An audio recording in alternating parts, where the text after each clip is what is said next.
मित्रांनो, 2 दिवस झालेत आमच्या शेतात भात कापायचं काम चालू आहे आणि बाबा आहेत ते इकडं भात जोडायला जागा करतायत आणि शेतात पूर्ण पाणी भरलंय आणि पिकाची नाश झाले.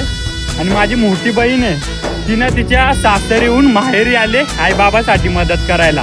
तर मला तुम्हाला एक सांगायचं होतं की बहीण भावामध्ये जे प्रेम असतं त्या बहिणीच्या साईडचं प्रेम ताई कधीच आपल्याला बोलून दाखवत नाही. पण तिच्यासाठी मला एक बोलायचं आहे की स्वतःचा संसार सुखाचा होईल की नाही याची तिला गॅरंटी नसते, पण भावाचा संसार सुखाचा व्हावं याकरता तळमळ करणारी एक बहीणच असते.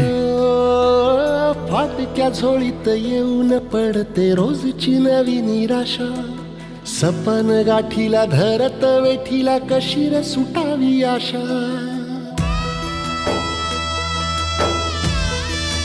हो फाटक्या झोळीत येऊन पडते रोजची